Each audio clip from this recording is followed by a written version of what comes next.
ট্রাম্পের হুঁশিয়ারি অনুযায়ী যুক্তরাষ্ট্রের স্থানীয় সময় সোমবার সকাল 10টা থেকে ইরানি বন্দর অবরোধ শুরু করবে যুক্তরাষ্ট্র। কিন্তু এই নির্দেশ কার্যকরের আগেই হরমুজ প্রণালী দিয়ে বন্ধ হয়ে গেছে জাহাজ চলাচল। সমুদ্রপথে জাহাজ পর্যবেক্ষণকারী সংস্থা লয়েডস লিস্টের তথ্য, যুদ্ধবিরতির কারণে শনিবার শিপিং কোম্পানিগুলো বেশ কিছু জ্বালানি ট্যাঙ্কার গালফ থেকে সরিয়ে নেয়ার পরিকল্পনা করেছিল, কিন্তু রোববার ট্রাম্পের হুমকির পর তারা আচমকাই পিছু হটেছে। লয়েডস লিস্ট আরও বলছে, রোববার অন্তত 2টি জাহাজ হরমুজ অতিক্রম করতে এসেও উল্টো পথে ফিরে গেছে, যার একটি মাল্টা এবং অপরটি পাকিস্তানের পতাকাবাহী। এগুলো যথাক্রমে ইরাক ও আরব আমিরাতে যাওয়ার কথা ছিল। এছাড়াও বন্দরে জড়ো হয়েছে আরও বেশ কিছু ট্যাঙ্কার। এদিকে ট্রাম্পের হুঁশিয়ারির জেরে বিশ্ববাজারে আবারও $100 ছাড়িয়েছে অপরিশোধিত তেলের দাম। অয়েল প্রাইস ইন্ডেক্সের তথ্য, প্রায় 8% বেড়ে $102 ছাড়িয়েছে স্ট্যান্ডার্ড ব্রেন্ট ক্রুডের দাম। একই হারে মার্কিন ক্রুড অয়েল বিক্রি হচ্ছে ব্যারেল প্রতি $104.49। অথচ গেল বুধবার ইরান যুক্তরাষ্ট্র সাময়িক যুদ্ধবিরতিতে রাজি হওয়ার পর $100 অনেক নিচে নেমে এসেছিল অপরিশোধিত তেলের দর, কারণ চুক্তির একটি বড় বিষয় ছিল হরমুজ সচল করা।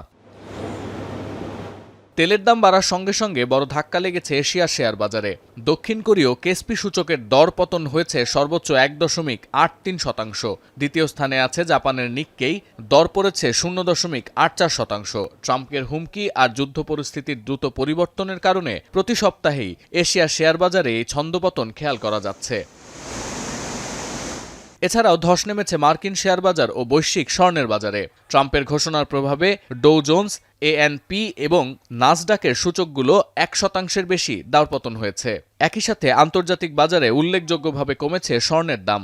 নিউ ইয়র্ক মার্কেন্টাইল এক্সচেঞ্জে জুনে বিক্রির জন্য রাখা প্রতি আউন্স স্বর্ণের দাম $4,700 নিচে নেমে গেছে। পরিস্থিতি হাতের বাইরে চলে যাওয়ায় হরমুজ সচলের আশা এক প্রকার বাদ দিয়েছে উপসাগরীয় দেশগুলো। সহজে এই সংকটের সমাধান হবে না এমন আশঙ্কায় বিকল্প উপায়ে সংকট মোকাবিলা করছে তারা।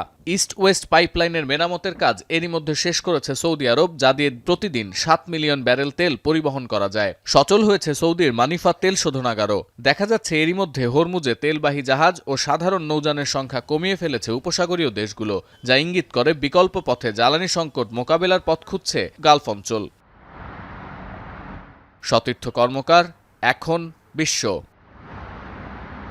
72 ঘন্টা ময়েশ্চার লক সমৃদ্ধ লিলি বডি ওয়াশ। শিয়া বাটারের গুডনেস স্কিন রিপেয়ার করে রাখে সফট ও গ্লোয়িং।